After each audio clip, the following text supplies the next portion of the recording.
Et certainement il est également vrai, et qu'un homme est un dieu à un autre homme, et qu'un homme est aussi un loup à un autre homme.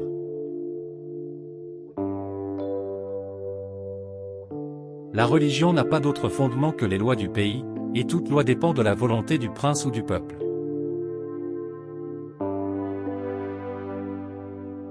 L'intérêt et la crainte sont les principes de la société et toute la morale consiste à vivre selon notre bon plaisir.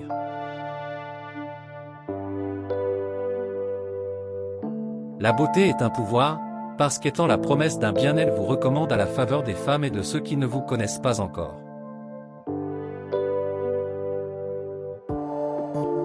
L'objet du désir d'un humain n'est pas de jouir une fois seulement, et pendant un instant, mais de ménager pour toujours la voie de son désir futur.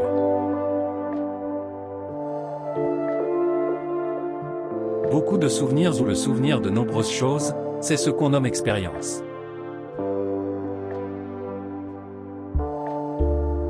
La valeur ou l'importance d'un homme, c'est comme pour tout autre objet, son prix, c'est-à-dire ce qu'on donnerait pour disposer de son pouvoir.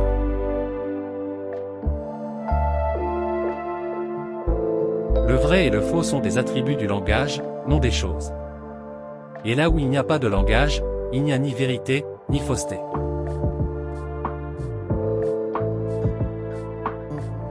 Ceux qui approuvent une opinion l'appellent opinion, mais ceux qui la désapprouvent l'appellent hérésie.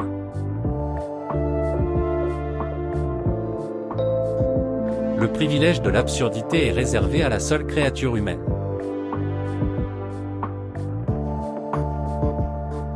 L'oisiveté est la mère de la philosophie.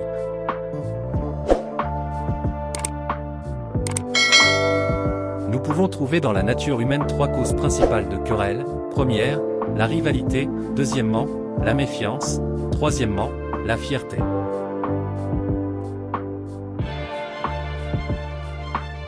La papauté n'est rien d'autre que le fantôme du défunt empire romain, siégeant couronné sur sa tombe.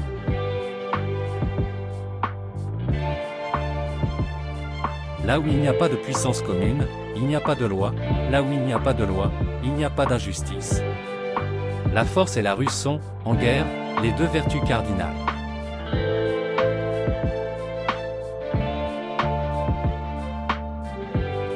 Aussi longtemps que les hommes vivent sans un pouvoir commun qui les tient en respect, ils sont dans cette condition qui se nomme guerre, la guerre de chacun contre chacun.